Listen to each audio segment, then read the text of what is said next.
নিয়ে নিলাম অনেকগুলি ভাত, সেই সাথে নিয়ে নিলাম এই মজাদার রেসিপি। কালারটা যেমন সুন্দর হয়েছে, খেতেও নিশ্চয় দারুণ হবে। ভাত বাড়তে বাড়তে একটা প্রশ্ন মাথায় চলে আসলো। আগেকার যুগে তরকারিকে বলা হতো সালুন, আর ভাতকে কি বলতো? বিসমিল্লাহ। জানা থাকলে জানাবেন।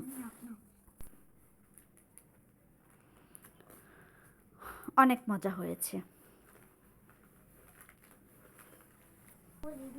চলুন দেখা যাক রেসিপিটা কিভাবে কি করলাম। হ্যালো ভিউয়ার্স, আসসালামু আলাইকুম, welcome back to my channel. চলে এলাম আরেকটি রেসিপি নিয়ে। হচ্ছে আদা 1 চামচ পরিমাণে নিয়েছি, এখানে আছে রসুন 1 চামচ আছে, আর হাফ কাপ পরিমাণে সয়াবিন তেল নিয়েছি, পেঁয়াজ বাটা, আর এই যে হলুদ গুঁড়ো নিয়েছি এখানে 1.5 চামচ পরিমাণে, 1.5 চামচ মরিচ গুঁড়ো নিয়েছি, লবণ স্বাদ মতো দিব, আর এখানে গোলমরিচ গুঁড়ো ও জিরা গুঁড়ো আছে একসাথে 1 চামচ পরিমাণে আছে। এখানে ধনিয়া গুঁড়ো 1 চামচ পরিমাণে নিয়েছি, আর ধনিয়া পাতা কুচি করে নিয়েছি, পেঁয়াজ কুচি করে নিয়েছি হাফ কাপ আছে এখানে, আর কাঁচামরিচ ফালি করে নিয়েছি কিছুটা। আলুগুলি একটু মোটা মোটা করে কেটে নিয়েছি, দেখুন কষ বের হচ্ছে, যদিও নতুন আলু লাল লাল হয়ে যাচ্ছে।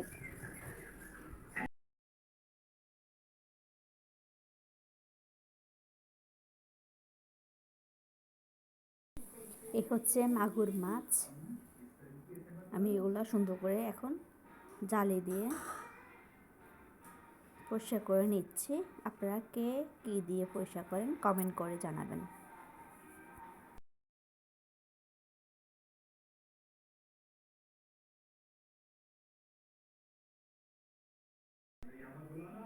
যখন গ্রামের বাড়ি ছিলাম তখন শিং মাছ অথবা মাগুর মাছ এগুলো এক ধরনের পাতা ছিল, হাতে ধরলে চুলকায়, সেগুলো দিয়ে পরিষ্কার করতাম।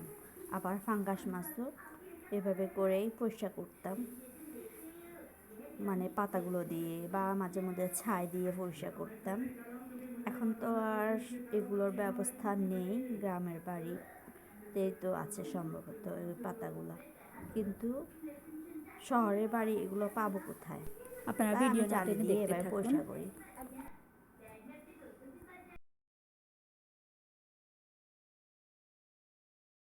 আমি পরিবার আন্দাজ মতো নিয়ে নিয়েছি, সবগুলো মাছ পরিষ্কার করা হয়ে গেছে। এবার আমি এগুলো একটি কেচির সাহায্যে সুন্দর করে কেটে নিচ্ছি। দেখুন, বটি থেকে আমার কাছে এভাবে করে মাছ কাটতে বেস্ট লাগে।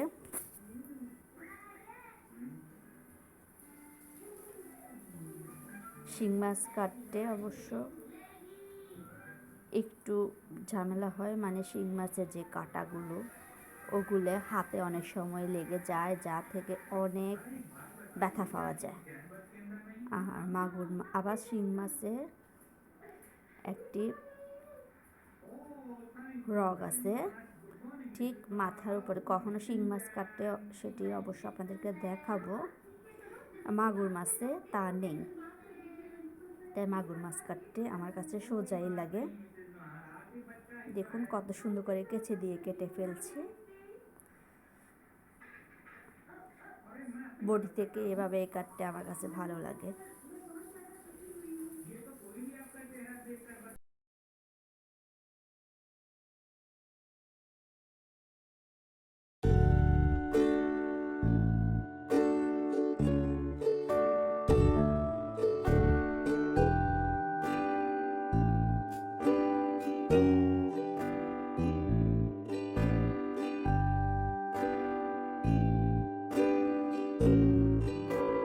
সবগুলো এভাবে করে কেটে নিচ্ছে,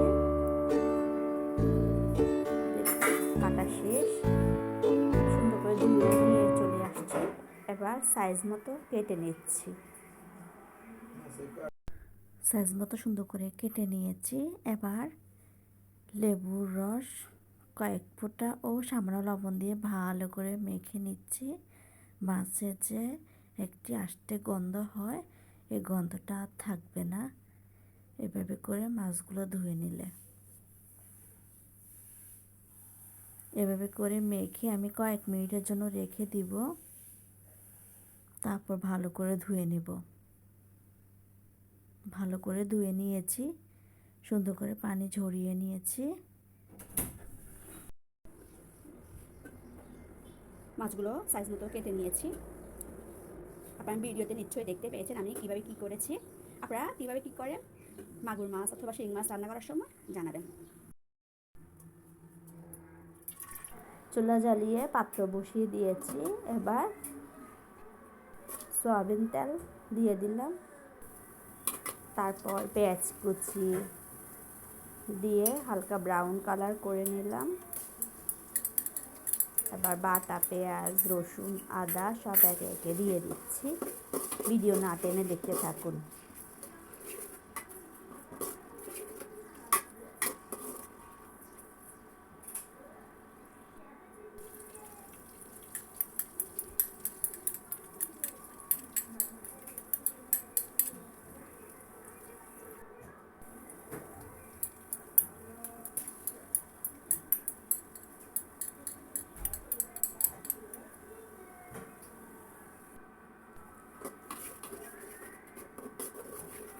পেঁয়াজ বাটা দিয়ে আমি খানিকক্ষণ নেড়ে ছেড়ে নিয়েছিলাম।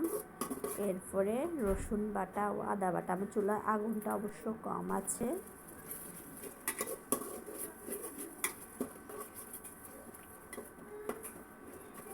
আসলে গ্যাসের সমস্যা সব জায়গায় রয়েছে।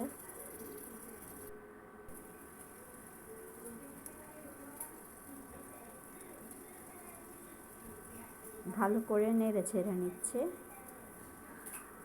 পেঁয়াজ, আদা, রসুন এগুলো ভালো করে ভাজা ভাজা হয়ে এলে এবার আমি হলুদ, মরিচ, জিরা, ধনিয়া গুঁড়ো, লবণ সব কিছু দিয়ে দিচ্ছি একে একে, যেগুলো আপনারা ভিডিওর প্রথমে দেখতে পেয়েছিলেন।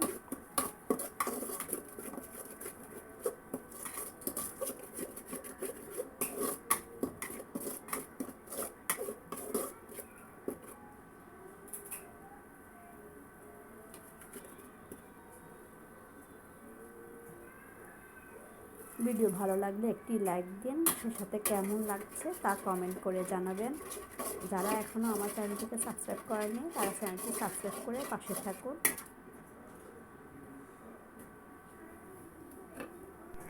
ঢেকে দিচ্ছি কিছুক্ষণের জন্য। ফিরে এলাম কিছুক্ষণ পর।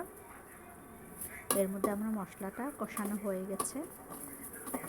মশলা দেখুন কালারটা কত সুন্দর ছিল। সামান্য একটু পানি দিয়ে দিলাম এখানে, নেড়ে ছেড়ে নিচে ভালো করে এগুলো আমি কষিয়ে নেব।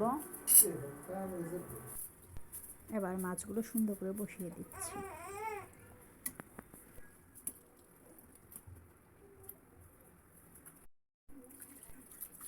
এক কাপের মতো পানি দিয়ে দিলাম, আবারও ঢেকে দিচ্ছি কিছুক্ষণের জন্য। চুলার আমার আগুনটা কম আছে। আমি এর মধ্যে চুলাটা চেঞ্জ করে নিয়েছি, ইনভার্টার চুলায় দিয়ে দিয়েছি রান্নাটা। মাছগুলো একটু নেড়ে ছেড়ে দিচ্ছি, মানে হালকা করে যাতে না ভেঙে যায়। এবার মাছগুলো তুলে নিচ্ছি আলতোভাবে, যেন মাছগুলো না ভাঙে। দেখুন কত সুন্দর করে রেখেছি। এবার এর মধ্যে কেটে রাখা আলুগুলো দিয়ে দিচ্ছি, আবারও ঢেকে দিচ্ছি কিছুক্ষণের জন্য। কিছুক্ষণ পর ফিরে এলাম আবার রান্নাঘরে। এবার এগুলো আমি নেড়ে ছেড়ে দিচ্ছি। আমি কিন্তু আর কোনো পানি অ্যাড করিনি এর মধ্যে।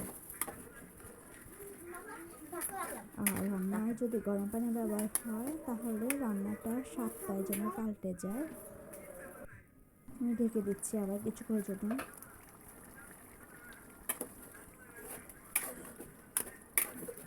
একটু পরপরই আমি নেড়ে ছেড়ে দিচ্ছি যাতে আলুটা নিচ দিয়ে না লেগে যায়। নতুন আলুগুলো একটু আঠালো টাইপের হয়। আমি অন্য পানি অ্যাড করছি না, কারণ নতুন আলুতে যথেষ্ট পানি থাকে, তাই।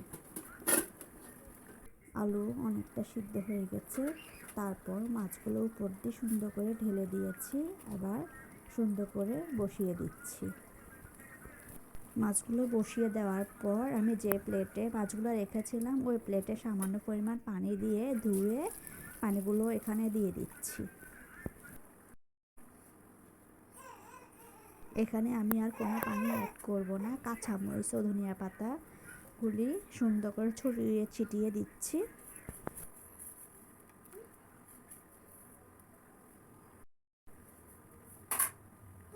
আবারও ঢেকে দিচ্ছি কয়েক মিনিটের জন্য। আমি চুলার আঁচটা একটু কমিয়ে দিয়েছি যাতে মশলাগুলো ভিতরে ঢুকে, মানে মাছ ও আলুর ভিতরে আর কি।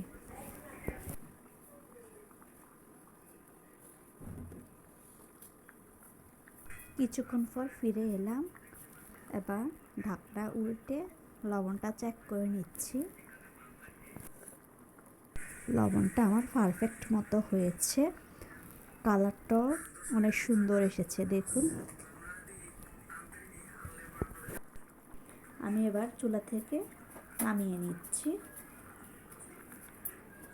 ভিডিও ভালো লাগলে একটি লাইক দিন, আর কেমন হলো তা কমেন্ট করে জানাবেন। এবার আমি একটু বেড়ে দেখাচ্ছি। যারা এখন আমার চ্যানেলটিকে সাবস্ক্রাইব করেনি তারা চ্যানেলটিকে সাবস্ক্রাইব করে চ্যানেলের পাশে বেল বাটন ক্লিক করে পাশে থাকুন।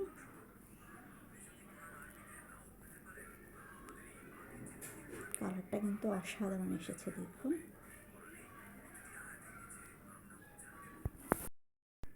বাসায় অবশ্যই এভাবে করে ট্রাই করবেন।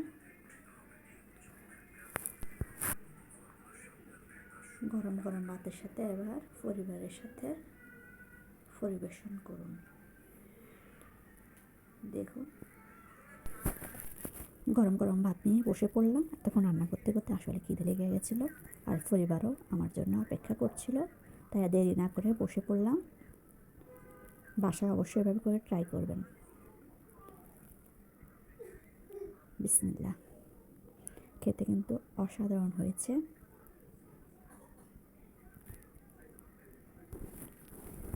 ভিডিওটি দেখার জন্য ধন্যবাদ।